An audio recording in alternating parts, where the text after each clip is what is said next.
Very funny, smartass. Change the slide. Party pooper. Yeah, I'll poop on you. That'll teach you a lesson. Hi, guys. I didn't think we'd have to be making this video today, but something happened that is kind of blowing my mind.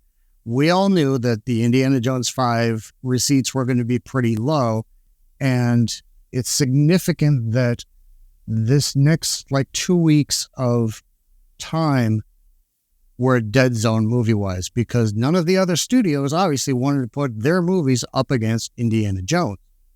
So there should have been clear sailing until Tom Cruise and Mission Impossible. But Kathleen Kennedy seems to have succeeded in her own Mission Impossible by doing something that is literally should be impossible. So I'm sure at the end of the day, Indiana Jones will be the top movie for these next 2 weeks until Mission Impossible comes out. But something happened on July 4th that is mind-blowingly significant. The only way I can explain it to you is to show it to you.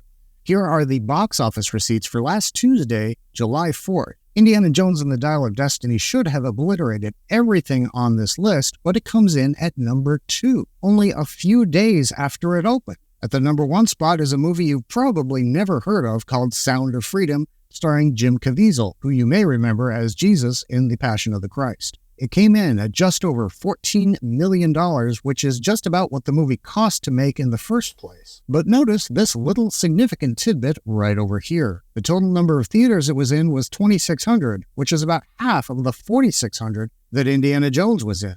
Something important to bear in mind is that Indiana Jones was occupying the most expensive theaters in your local cinemaplex, your IMAX, your RPX, all of the sexy, more expensive ones, and still they could not financially overcome this lesser-known movie, which begs the question, what's going to happen this weekend when Insidious comes out?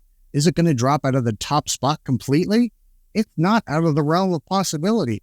We never would have thought in a million years this was possible, but clearly it's happening right before our eyes. If anything, this should be a huge signal for Hollywood, because it's not just the Kathleen Kennedy thing.